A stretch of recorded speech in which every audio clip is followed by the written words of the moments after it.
it's Lauren Bradley here from The Officials, and I'm bringing you another video in the series that I'm doing with the lovely folks over at Hoare. And today I want to talk to you a little bit about how you can rescue your resume. Now, depending on where you are in the world, if you're in the US, we call it a resume. If you're in London, where I live now, we call it a CV.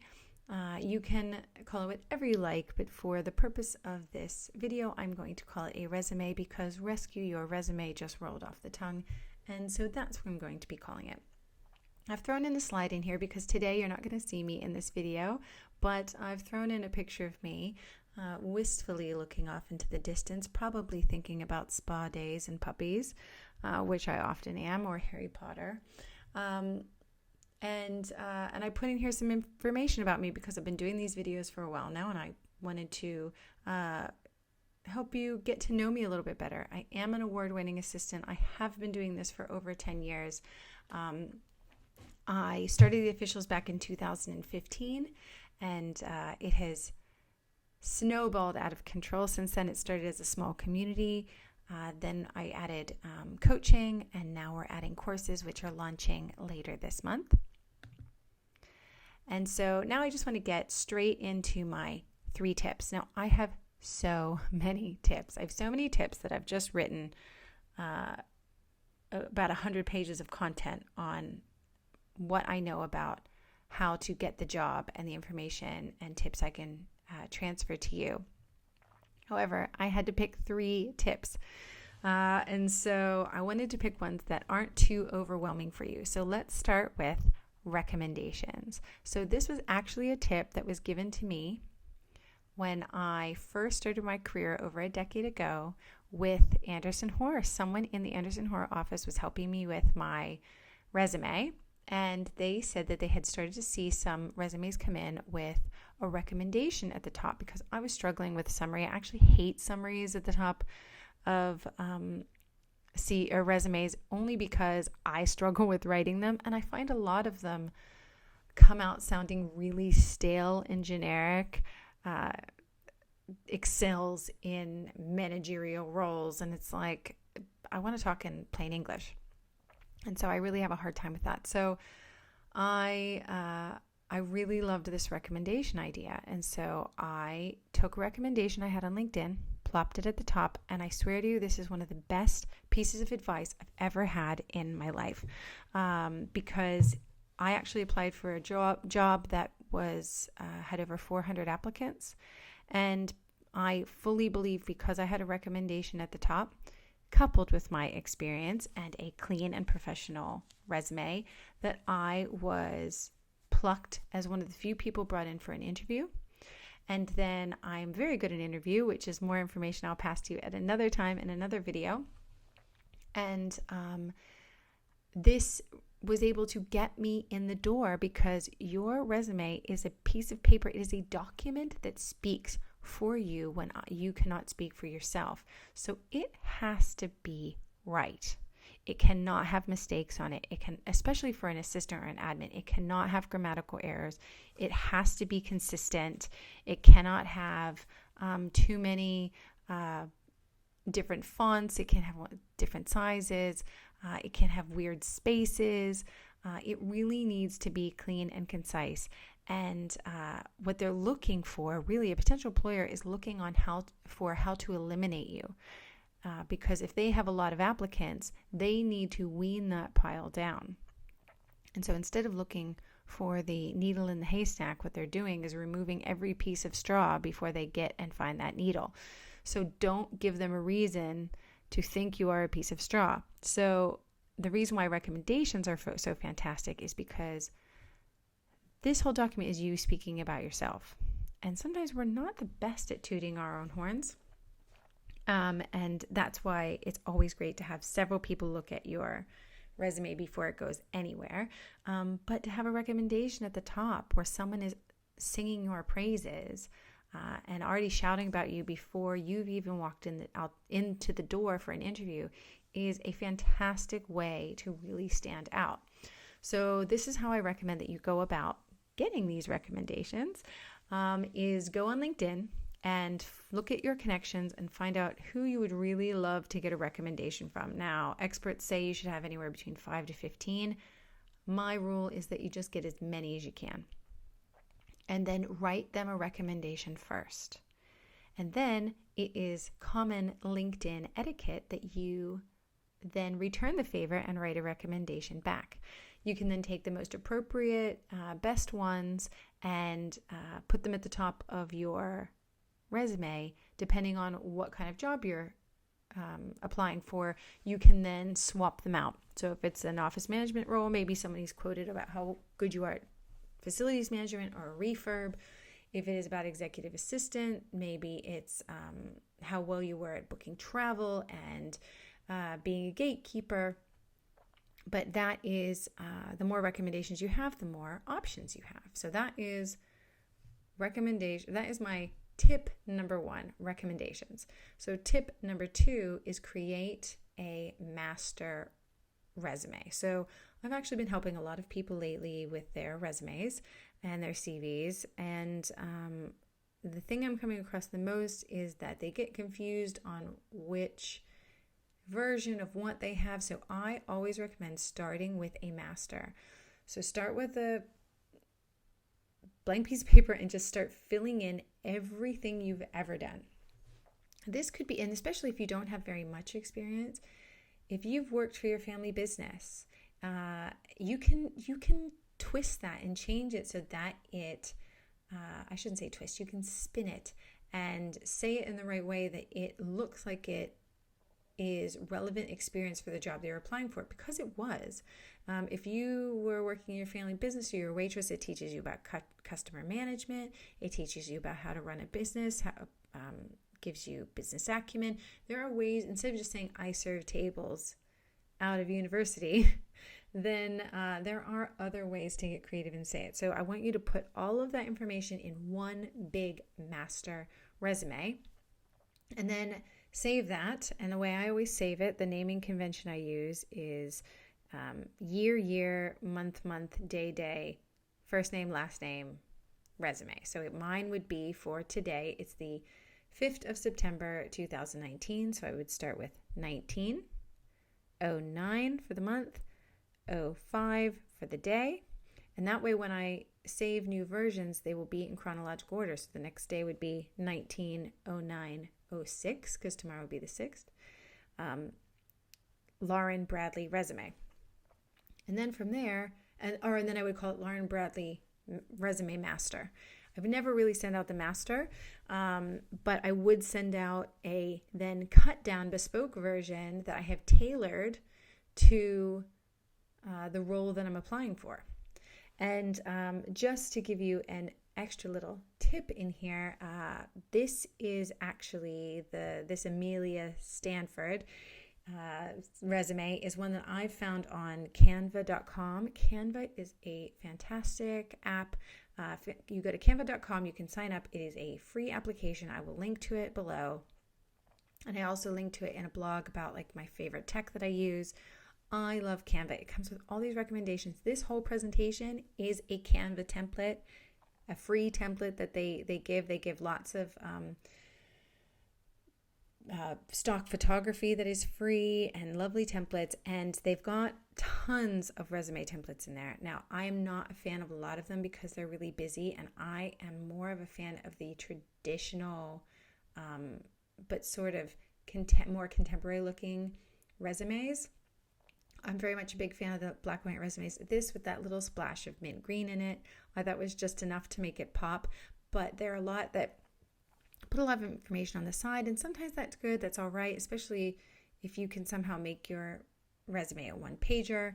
But my resume has always been 2-3 pages, and I've always turned it in that way.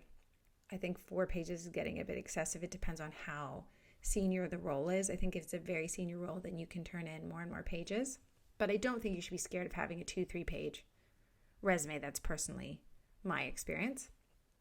But if you go on Canva, you've got these really great templates. This one I thought was really clean, looks closest to the natural or the traditional resume format, and I just thought it was fun. So you can go on there and make an eye-catching master and then make copies from there for bespoke, tailored versions that go for an office management role or for an executive assistant role or a personal assistant role. You can have different versions, but always work from the master. Always make a copy from the master. I also then take my master and I copy and paste all of that into my experience on LinkedIn.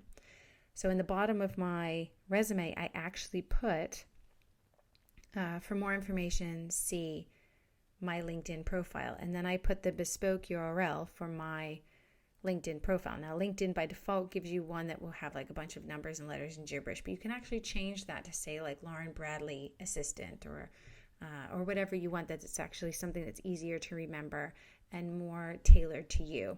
You can Google it. It's quite easy. I also have the information in the Getting the Course or Getting the Job course book in the Officials Membership HQ. But for this, it's easy enough to find that information.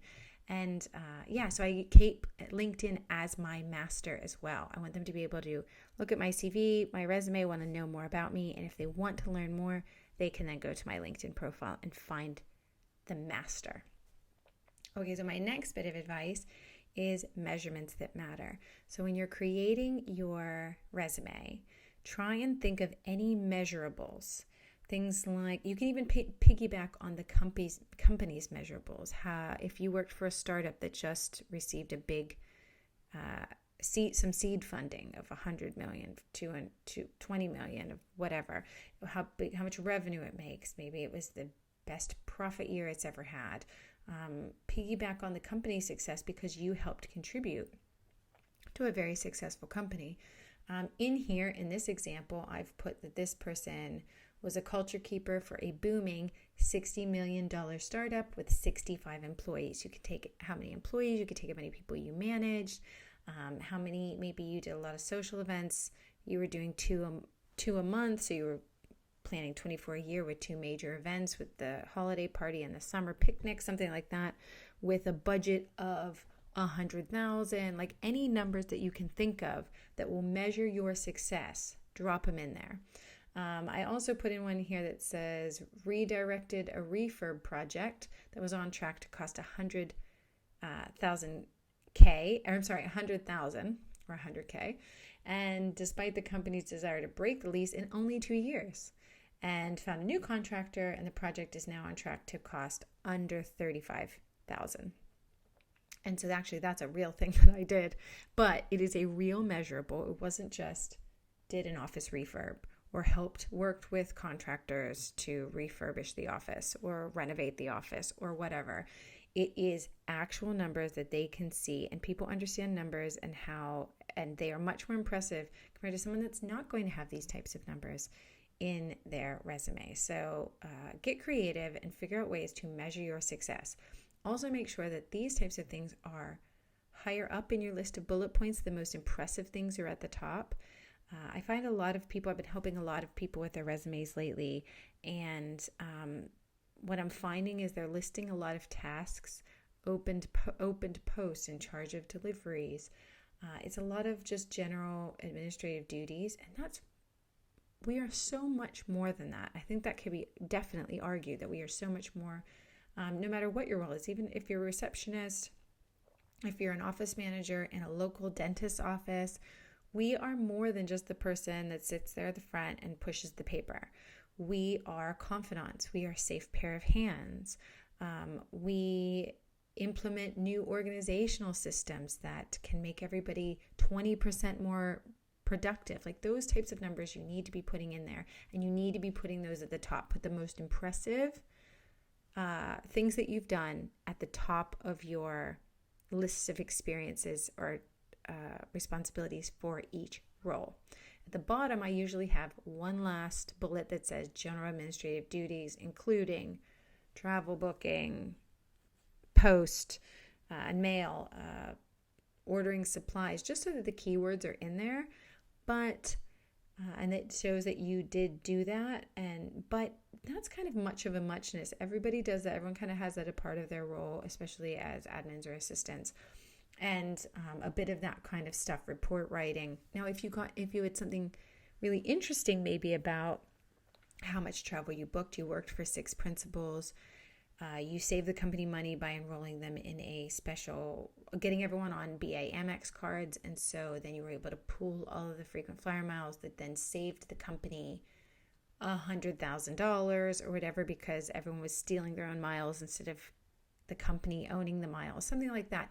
Those are numbers you can add in here. And that's a bit more impressive than just booked travel. It was something that you went above and beyond. Then that can have its own bullet, and it should be above the last line, this general admin line.